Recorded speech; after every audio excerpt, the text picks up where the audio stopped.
Feeding the Flame by Tuesday Lobsang Rampa. Read for you by BlueFriend in beautiful BC. Chapter 4. Success is the culmination of hard work and thorough preparation. But why do crowds get out of control?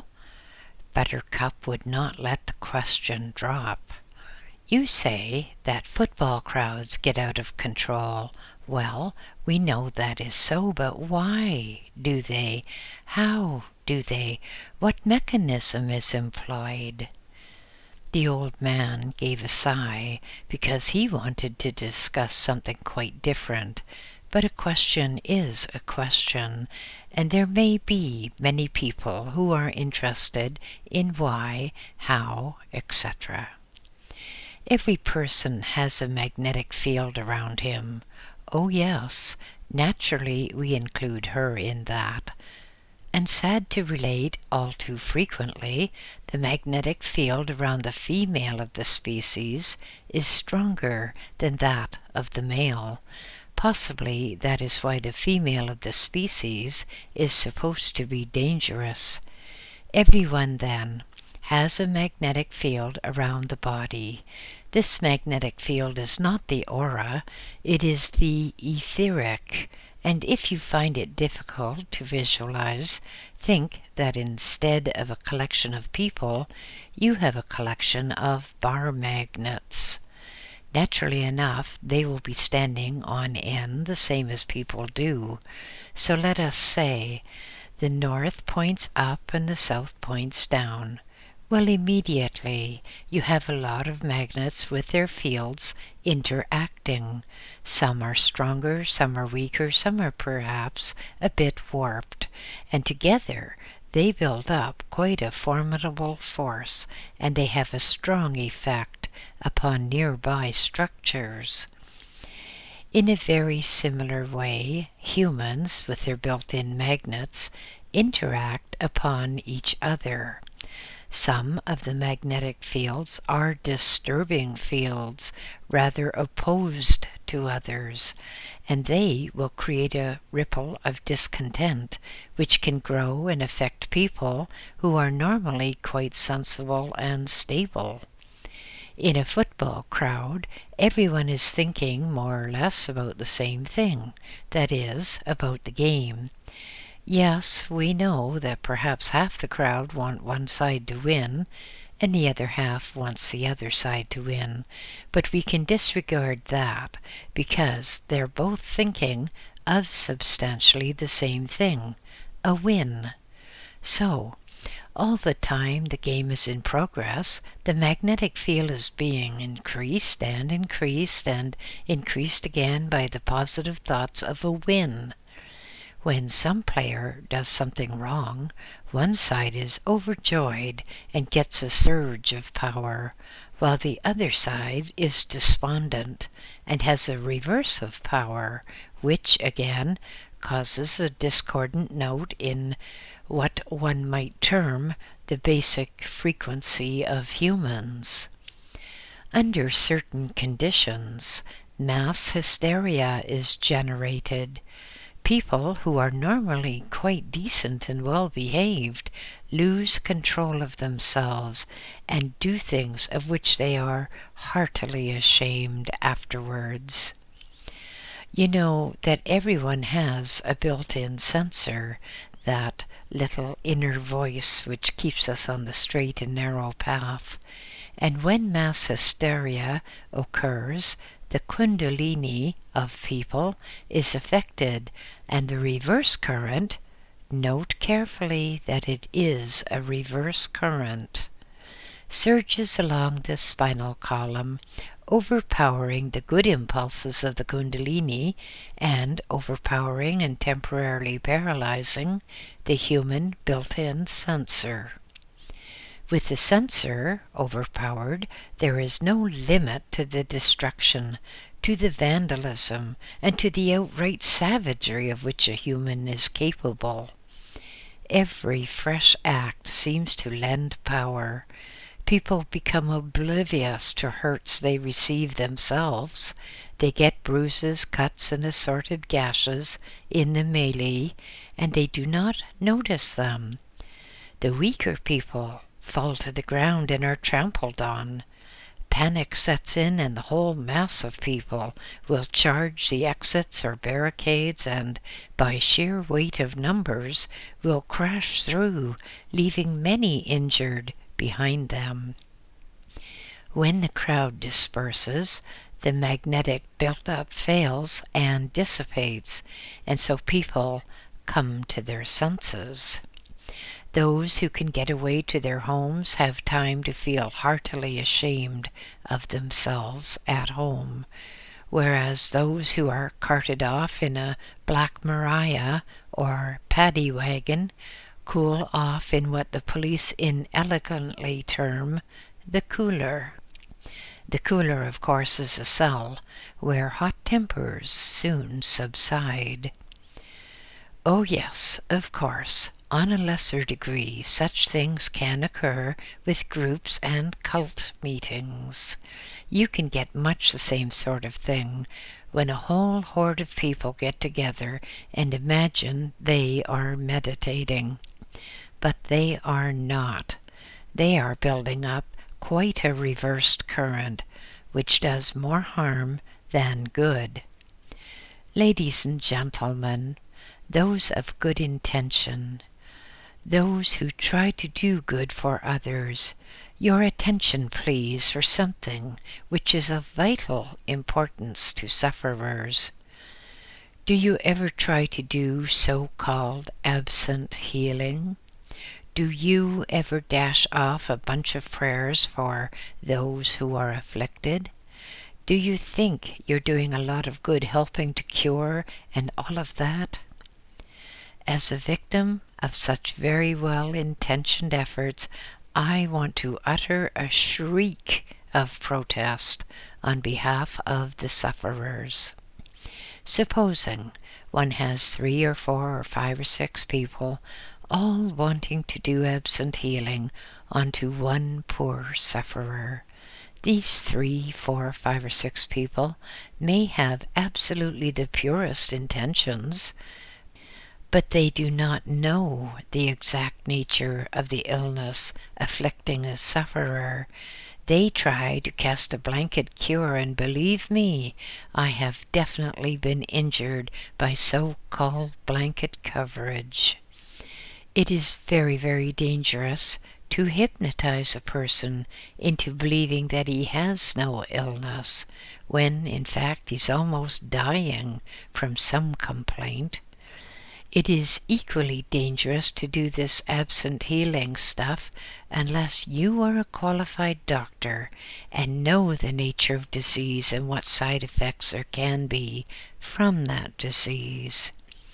Again, we have our old friend, or more likely old enemy, the law of reversed effort, with which to contend. Under certain conditions, if one too ardently desires a thing, and one concentrates untrained thoughts on a certain thing, then instead of getting a positive thing, a positive result, one gets a negative result. When you get 5 or 6 people all doing the same thing, the suffering of the victim, well, I've had some.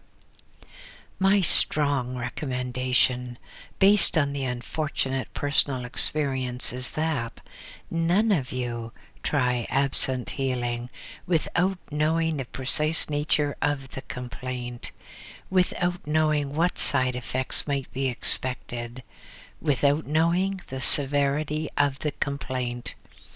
Have you ever been in a really populated area and tried to get a radio program, and there seemed to be stations coming in from everywhere, each interfering with the others, so the result was nothing but jangled cacophony, with nothing clear in the whole bunch?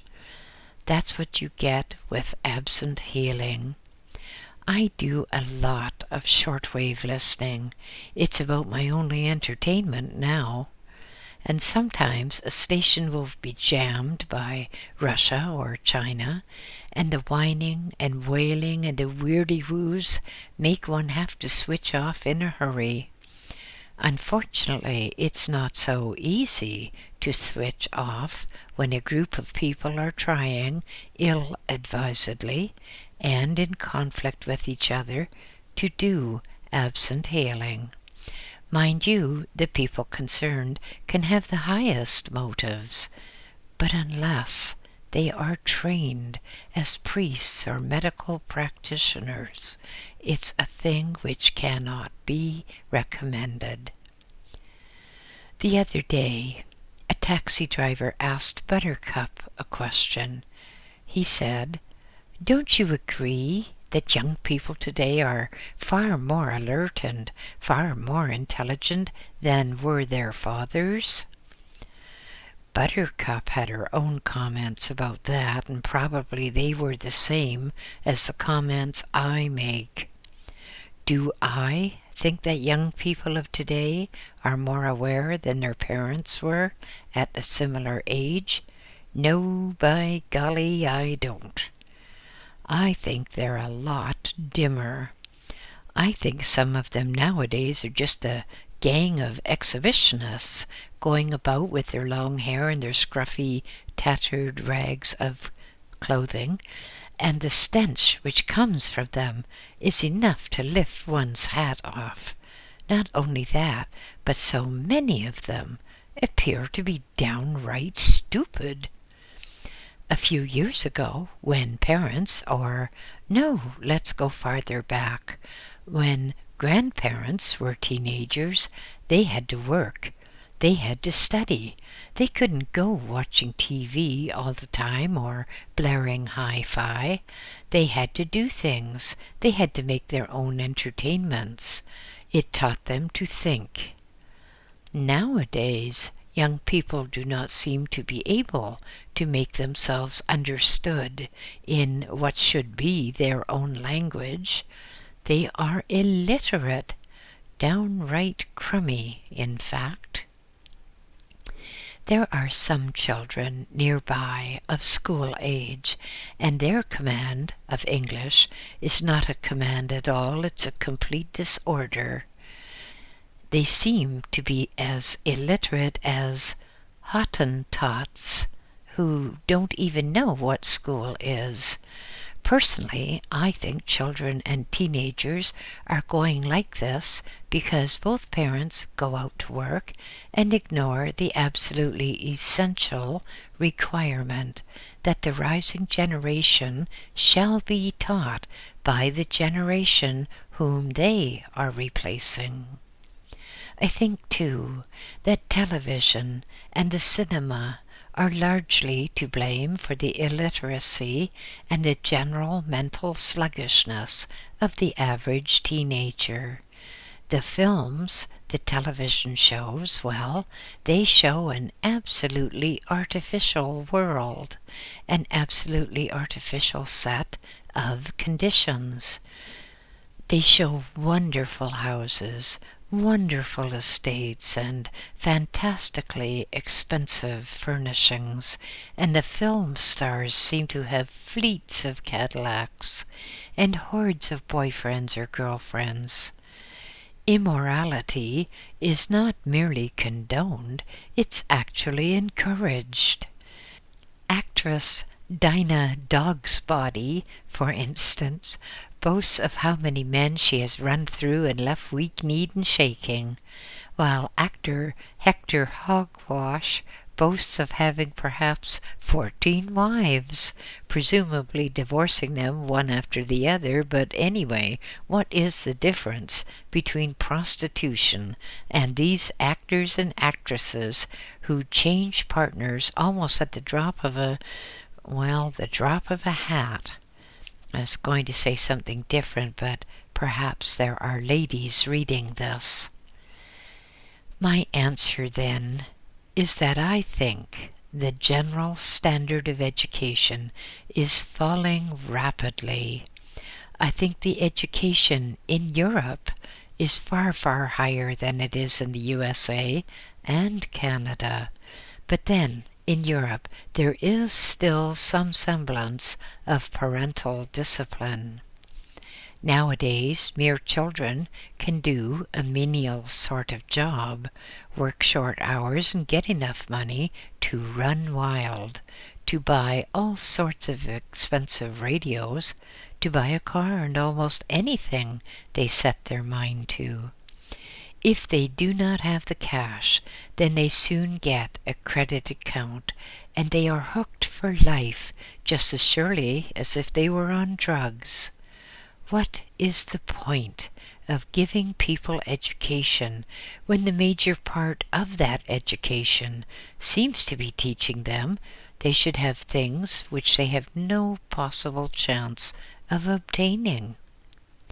I think there should be a return to religious discipline, not necessarily Christian, and not necessarily Buddhist, not necessarily Jewish, but a return to some religion, because until the world has some spiritual discipline, then the world will continue to turn out worse and worse specimens of humanity. Quite a number of young people write to me and tell me I'm an old fuddy-duddy because I do not approve of drugs. Now, these young people, 16, 17, or 18 years of age, they think they know it all. They think the whole fount of knowledge is open to them instead of realizing that they have hardly started to live, instead of realizing that they are hardly out of the egg. I am definitely, utterly, and irrevocably opposed to drugs of any kind, unless they are administered according to strict medical supervision. If a person goes and chucks a dollop of acid in the face of another person, then the results are apparent. The flesh peels away, the eyes burn out, acid scores deep grooves in the chin and runs down to the chest, and the result is generally horrible. But that is a kindly act compared to what happens when people become drug addicts.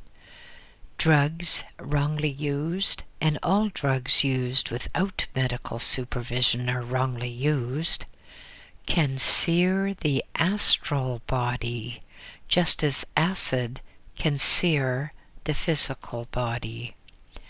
A drug addict who dies and passes over to the astral world has a truly horrible time. He has to go to what is in effect an astral mental hospital, because his astral body is warped and distorted, and it may take a long time before the most skilled attention that he can receive can restore that astral body to anything like a workable condition. People rave about this entirely evil drug LSD. Think of the number of suicides there have been, the ones that are reported, and think of the ones that have not been reported. Think of the harm that has been caused in terms of insanity and violence. LSD, marijuana, heroin, all those things, they are all devilishly evil. Unfortunately, young people do not seem to be able to accept the advice of older people who have the experience. It is true that, for example, LSD will get the astral body separated from the physical body, but all too often, unfortunately, the astral body goes down to one of the lower hells, one of the weirdly astral planes, and when it comes back, the subconscious itself is seared with the horrors it has undergone. So, young people who should be reading this, stay away from drugs. Never mind if you do think drug X or drug Y is harmless. If they are taken without medical supervision, you might have some idiosyncrasy which will make you particularly susceptible to those drugs, and very quickly you will be hooked beyond hope of recovery. Remember, all these drugs are harmful, and although by some remote chance it might now show on your physical for the time being, yet it will show very definitely upon your astral and on your aura. By the way, if people do take drugs and they damage their astral bodies, then they come under the same category as do suicides. And if a person commits suicide, then he or she has to come back to this earth to finish his or her sentence, which is one way of looking at it, or to complete his or her lessons, which is another way of looking at it. Whichever way you look at it, there are no dropouts from the heavenly fields, and no dropouts from this earth either. If you gum up the works this time, and do not learn the things which you came here to learn, then you come back, and back, and back again, until you do learn your lessons. So this drug business is a very serious thing indeed, and no action taken by the government can be in any way too severe to deal with the drug problem. The best way to deal with it is for each and every one of us to decide that we will not take drugs. In that way, we shall not be spiritual suicides, and we shall not have to come back to this earth into steadily worsening conditions. In the last paragraph, I referred to spiritual suicides, repeating the remarks in others of my books about suicides. I receive an amazing number of letters from people who tell me that they are going to commit suicide. Perhaps they've been crossed in love. Perhaps they weren't crossed in love and lived to regret it. But whatever it is, I have been appalled at the number of people who write to me saying that they are going to commit suicide. Let me state once again, as I have stated constantly, suicide is never, never justified. If one commits suicide, one just gets slapped back to this earth to enter class once again. So do not think that you can escape your responsibilities by cutting your throat or slashing your wrists or anything like that. You can't. Some years ago, a boy who was somewhat unstable apparently committed suicide and left a note to say he was going to come back in a few years' time. Well, unfortunately, a copy of one of my books, You Forever, was found near him, and the press really had a Roman holiday. They were delirious with joy. They raked up everything they could think of, and then they called in other people to see if they could think of anything else. And you know, the most amazing thing of it all was, it was reported in the press that I encourage suicide. Actually, I have never encouraged suicide. I often think I would like to murder press people, but that fate would be far too good for them. Let them go on making their mistakes and let them pay for it after. I personally believe that the majority of press people are subhuman. I personally believe that the press is the most evil force on this earth today. because the press distorts things and tries to whip up excitement or frenzy, tries to drive people to war. If government leaders could sit down together and discuss matters without the press blaring out a collection of lies and ruining friendly relations, then we should have more peace. Yes, emphatically, based on my own experiences, I am firmly of the belief that the press is the most evil force on this world today. I mention all this because even the press reported that the boy thought he would come back and start again. Well, that was right. The boy would have to come back again, but let me again repeat, I never encourage suicide.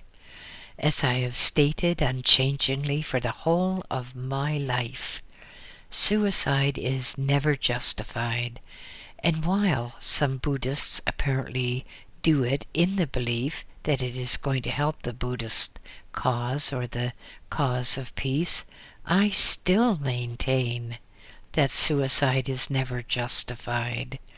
So my strong recommendation is, do not even contemplate suicide. It doesn't help. You will have to come back under worse conditions, and if you stick it out here, nearly always it's not so bad as one fears. The worst things of all never happen, you know. We only think they might. Suicides, dead bodies, etc., etc. Now here is a question which came only yesterday. A lady asks, the cloud which stays over a body for 3 days, is it the soul or the astral body? Doesn't the soul leave soon for the other side? Well, yes, of course.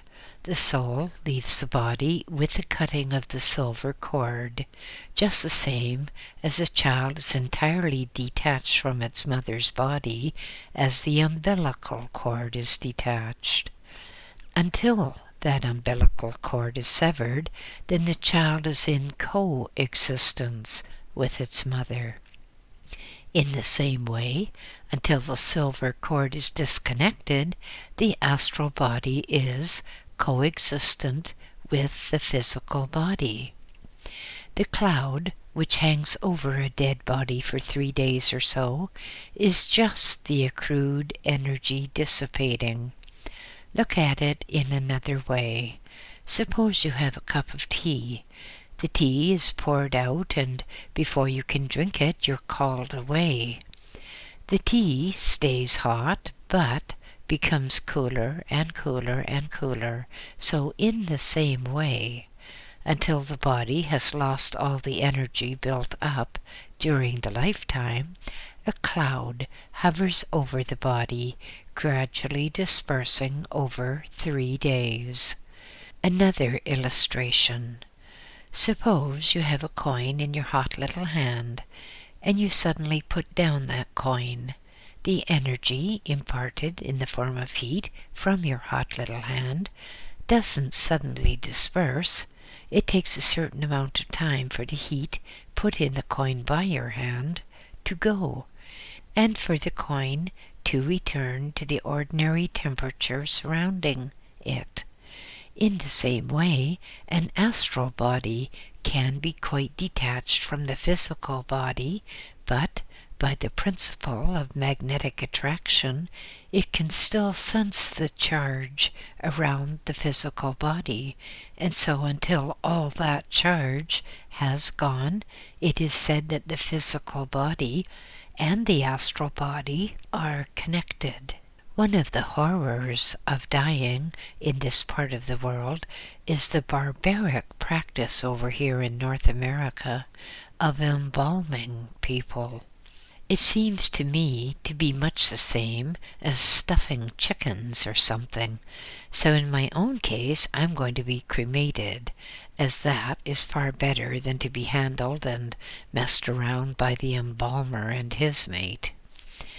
And as a certain lady cat said, the old man is trying to complete feeding the flame before he feeds the flame. May I, for my part, say that I hope they will not put on the crematorium door when I'm inside, frying tonight. A lady, I am sure she is a lady because she writes in such an elegant manner, takes me to task somewhat. Why do you occultists always say this is so and that is so, but offer no proof? People must have proof. Why do you never give proof? Why should we believe anything?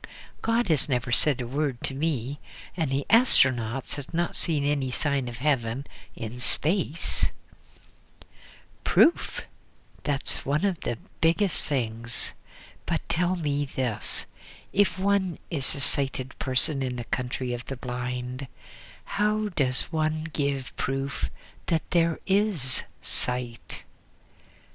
Moreover, how do you give proof when so many people will not believe a thing when it's stuck slap in front of their nose? There have been many very eminent scientists, and I can only think of Sir Oliver Lodge for the moment.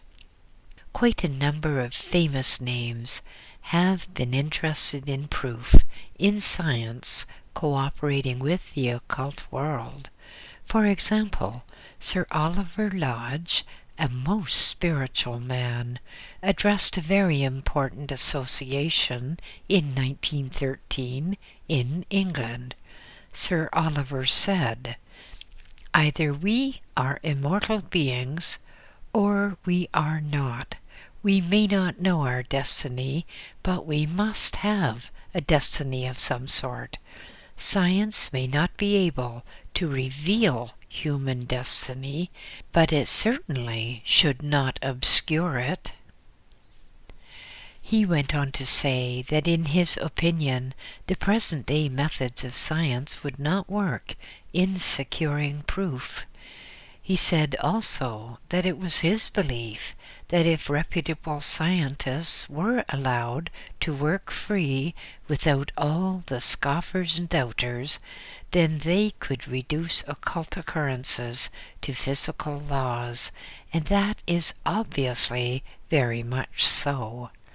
People who demand proof in the terms of bricks standing upon bricks. They want proof, while all the time they are trying to prevent that proof. People who go into occult studies just trying to get a material proof are like people who go into a dark room, turn on the lights to see if there's any image on the yet undeveloped film. Their actions definitely inhibit any manifestation of proof. In the occult world, we are dealing with intangible matters.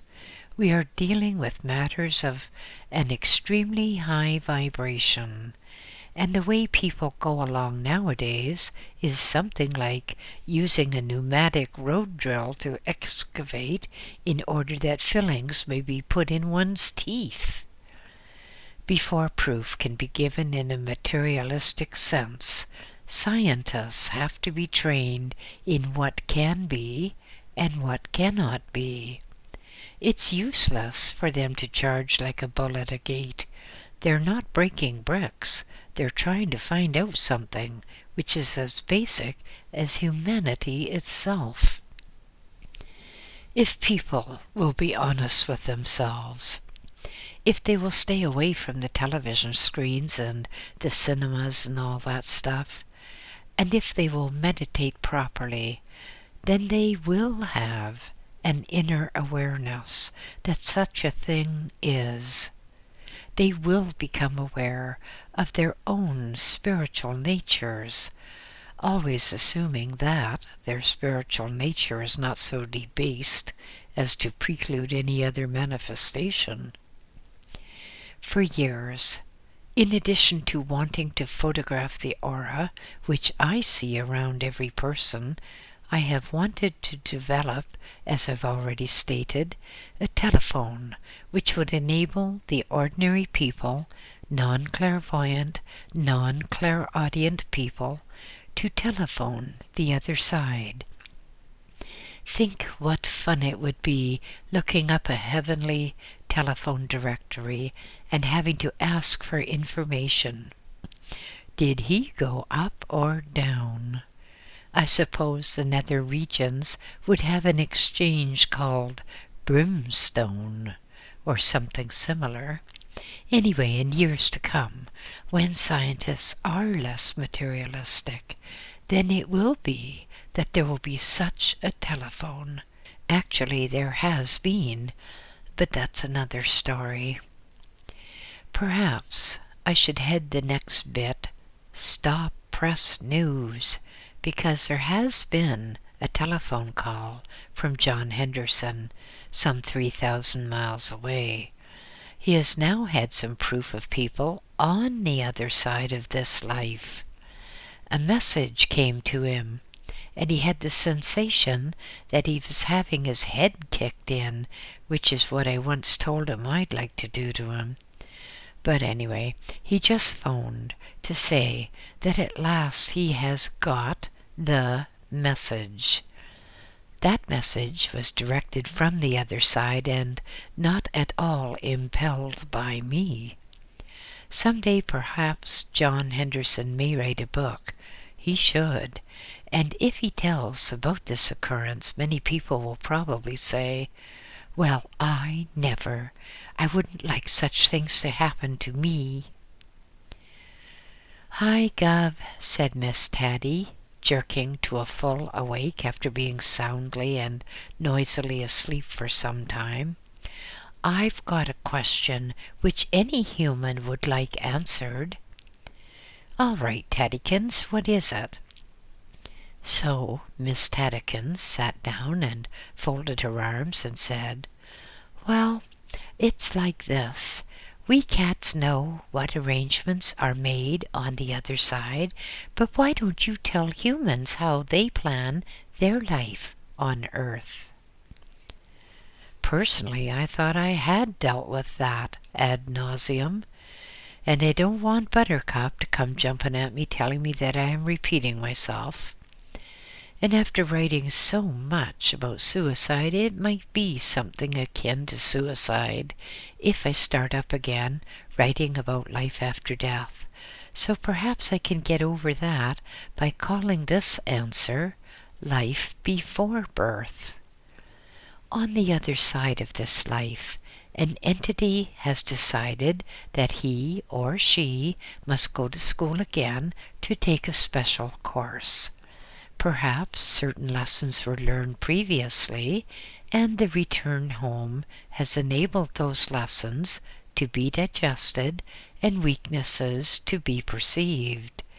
So then the entity who is he or she sits down and thinks things over.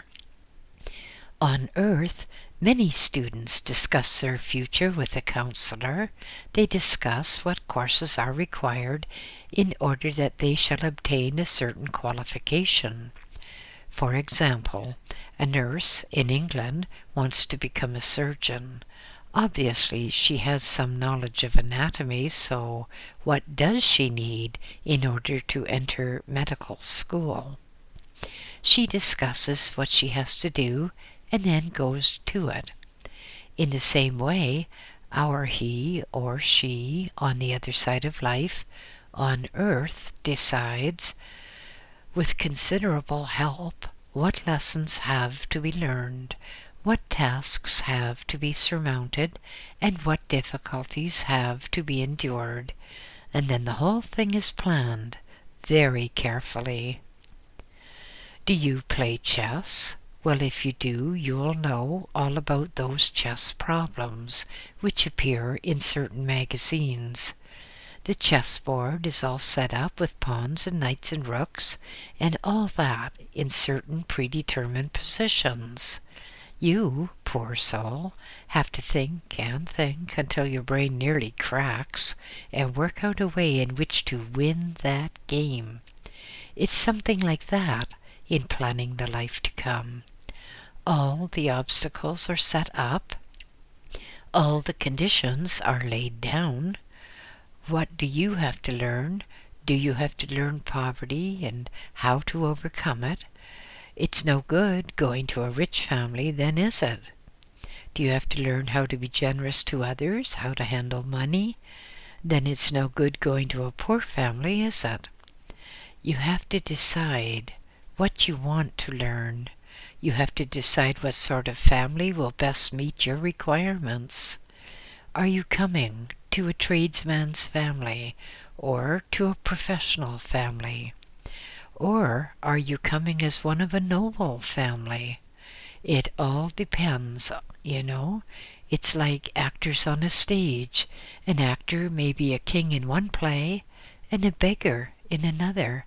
And it's just the same with life.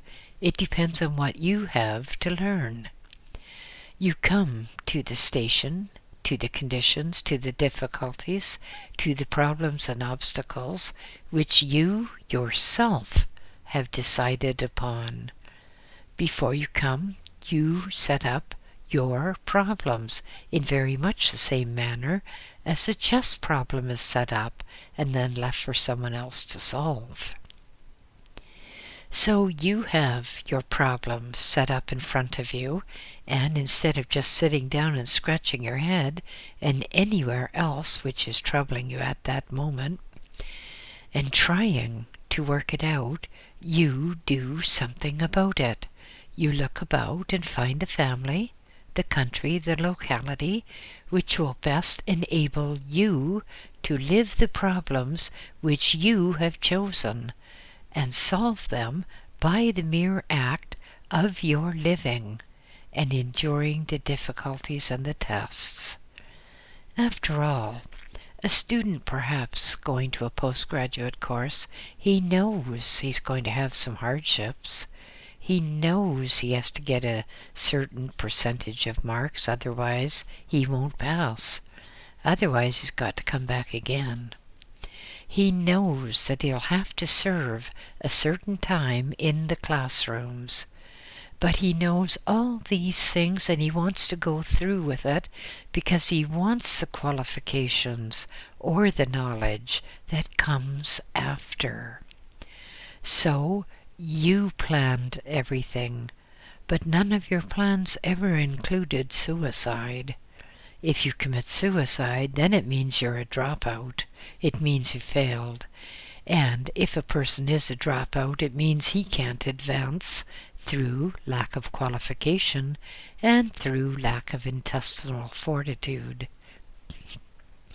Always, without any exception, those who drop out of life through suicide come back and start all over again with a fresh bunch of problems just tagged on for luck. Next time you look in some newspaper or in some magazine and you see a chess problem all set up so nicely on the black and white squares of print, well, just remember you set up the problems like that for yourself before you came to this earth. How are you solving them? Are you making out all right? Don't be disheartened. You started it, you know. End of chapter 4.